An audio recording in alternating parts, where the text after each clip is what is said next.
What's going on, you guys? This is your boy Scotty by Nature TV. I am LJ, and I am young, fresh, and new.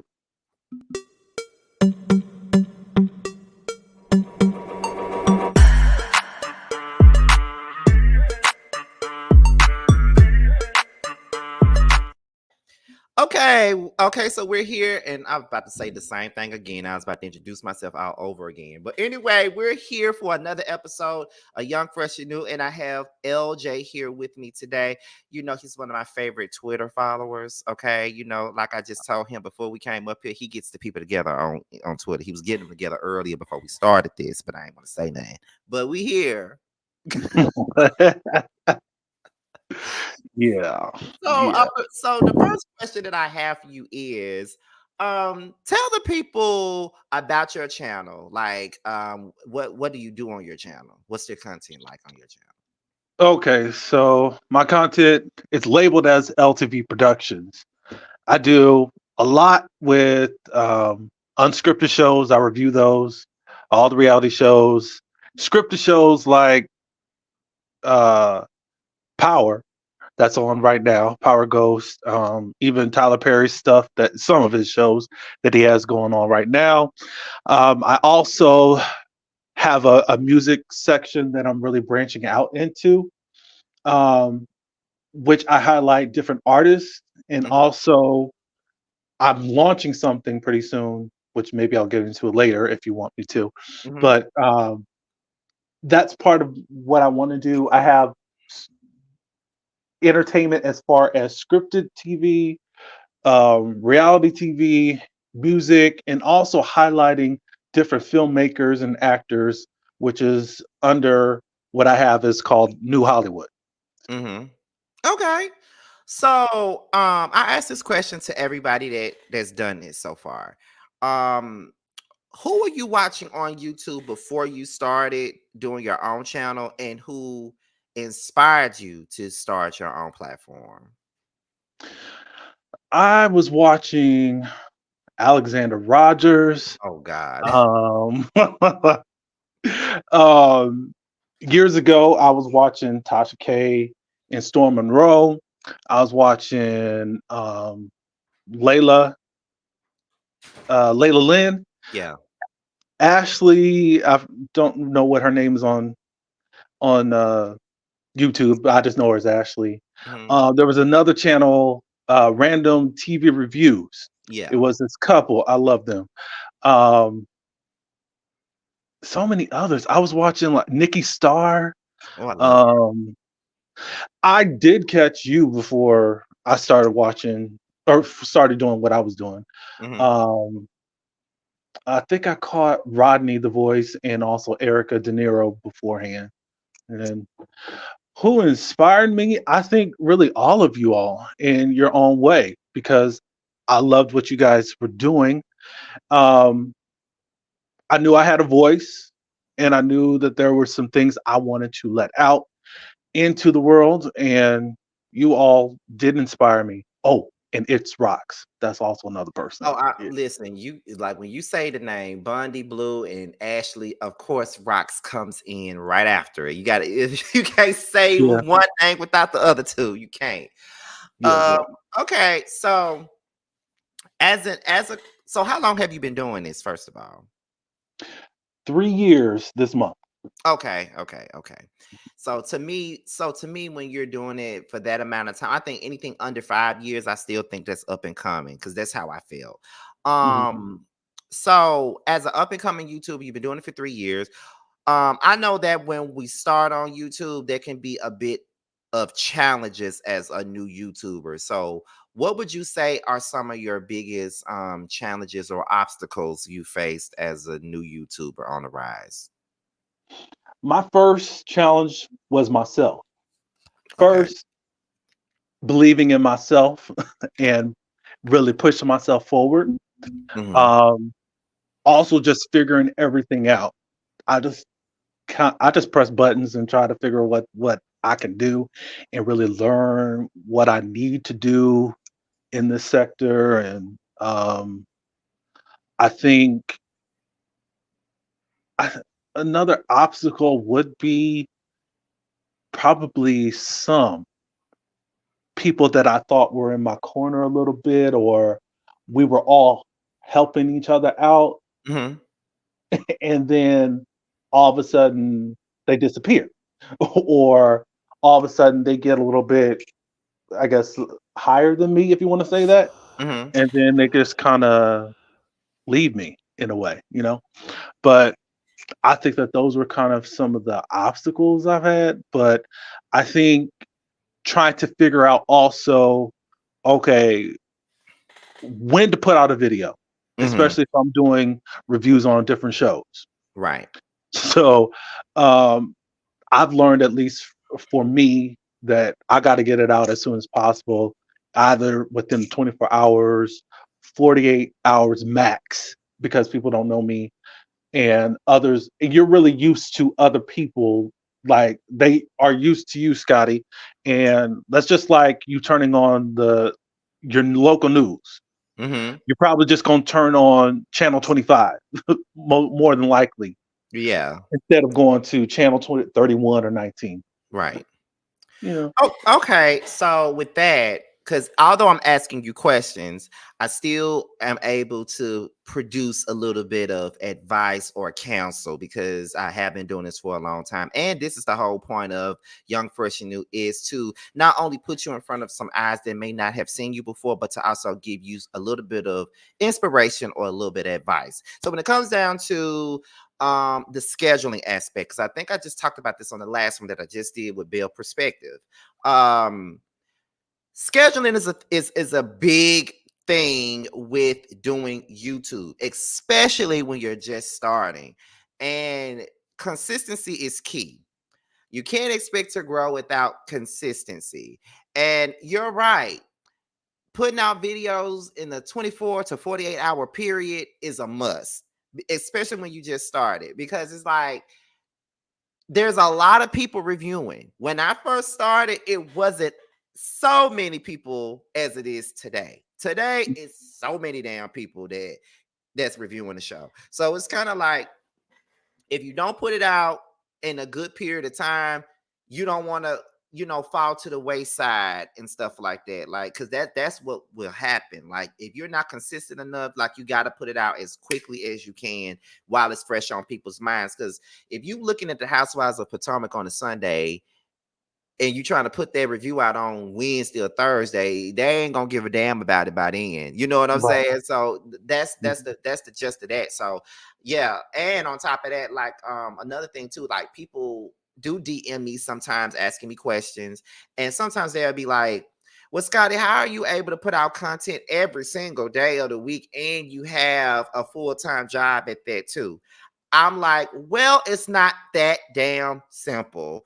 Sometimes I'll be up all night trying to film a pre-recorded video so it can come out the very next day. Like today, for instance, I worked today. Last night I had a panel yesterday, and I knew I wasn't going to be able to film anything after that. So I had to work today, and I knew I had to film with you, and I had to film with Bill Perspective today as well for this. But I had to do that video about Candy and Kenya. So what I said was, okay, once I get home from work, I'm gonna make my graphic for this, and then I'm gonna record it. I recorded it, put it out in 30 minutes, and then the next 30 minutes I had to work with Bill, then work with you. Then after I get done with you, I gotta go get ready to watch Love and Marriage Huntsville so I can do it live Right. on that. So Mhm. it's not an easy thing to do when you have a full-time job. Sometimes I push myself a little bit too much, but I always tell people you do not have to do the Scotty by Nature routine. You can Mhm. always give yourself a schedule that benefits you and what you got going on. If putting out videos maybe 3 to 4 times a week is the best thing for you, and you can just throw in an extra day if you have the opportunity to, that is absolutely fine. Long as they know your schedule and long as they know what days they're going to get a video, they'll watch it. Mhm. Okay. That's how I see it. As far as like linking up with other content creators, and some people are fickle.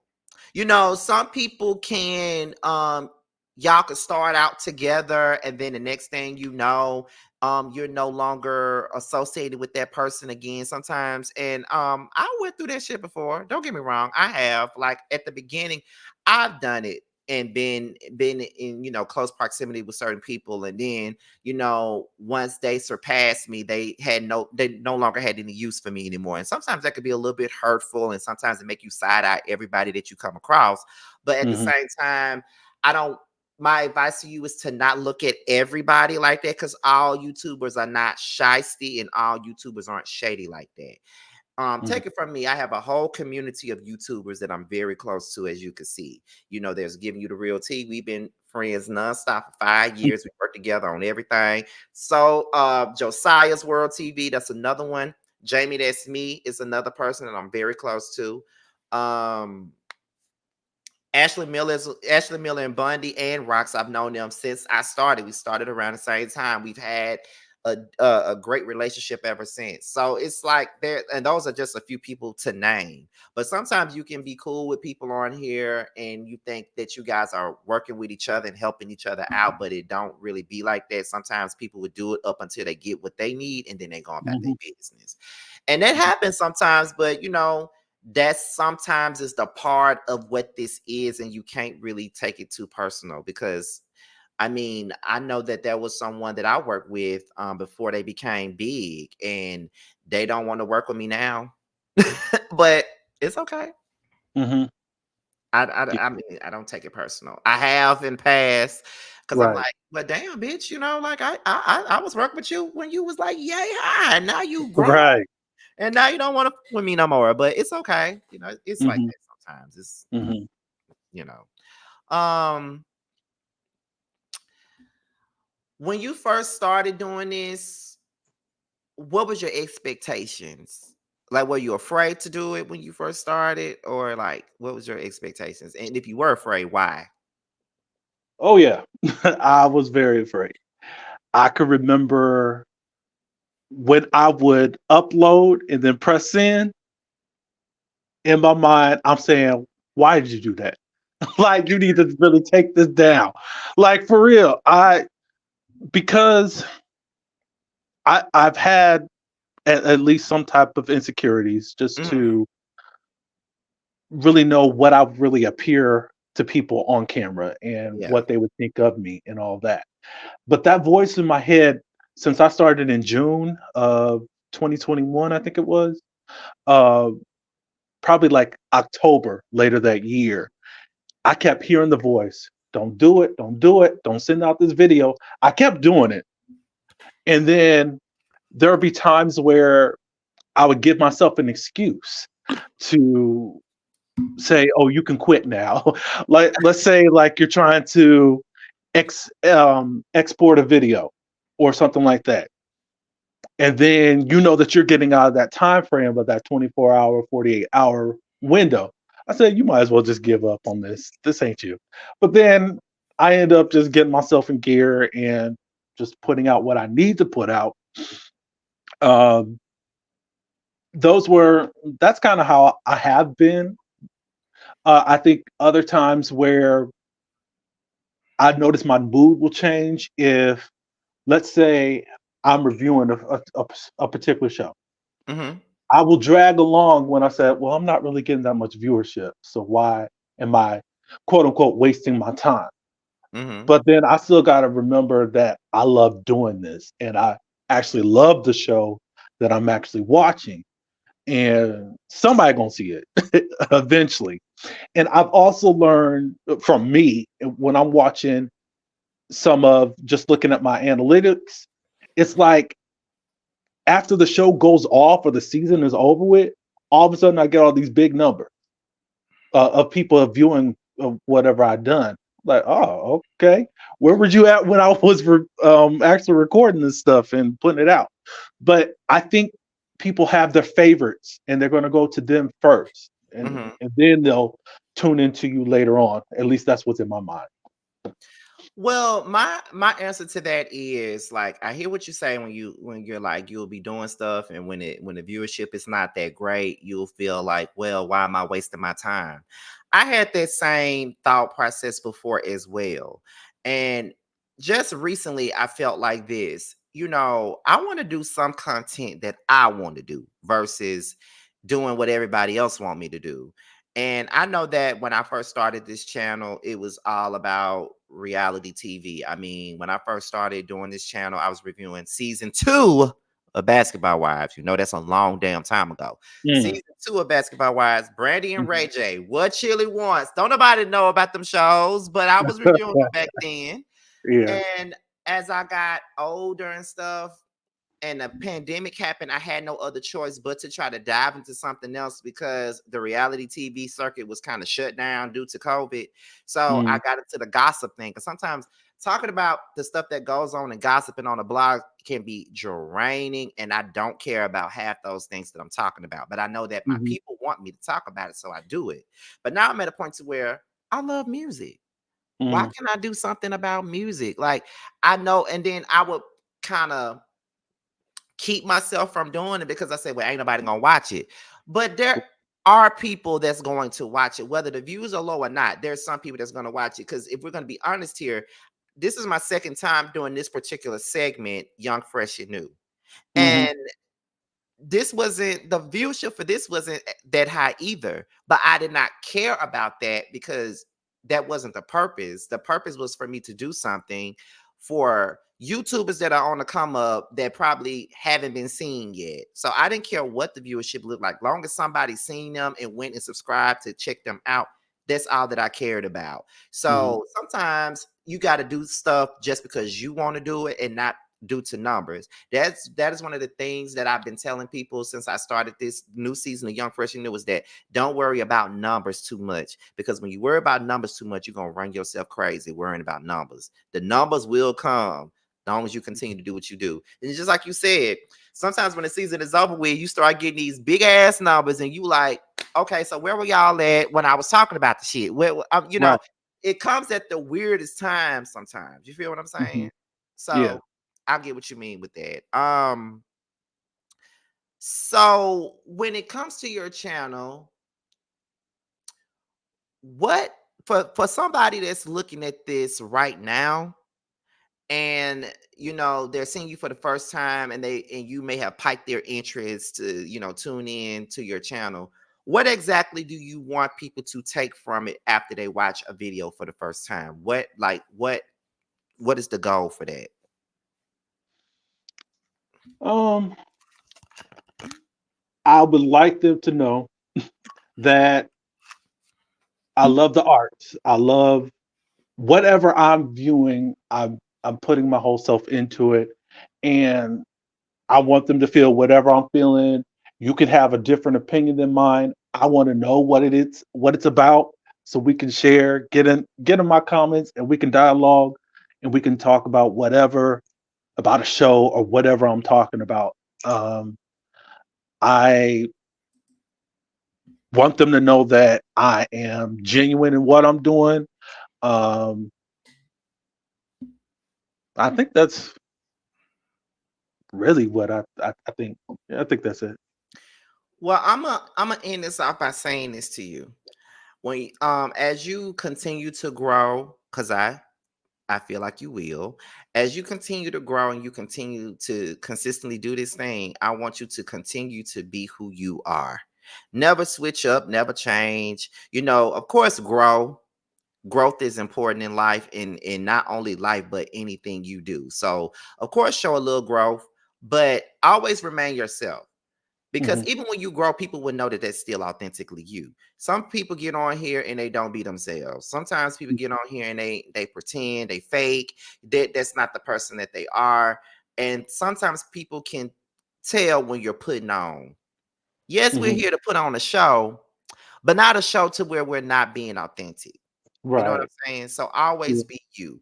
Now, one last question that I'm gonna ask you, because I should have asked it before this last one that I asked you. But um as you continue on, what is your fear going forward? That was a question that I asked Bell Perspective before we started. What is your fear going forward with YouTube? Is there anything that you're afraid of?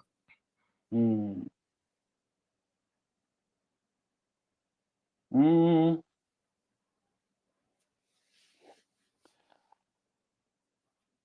I think probably I just hope that I remain the same.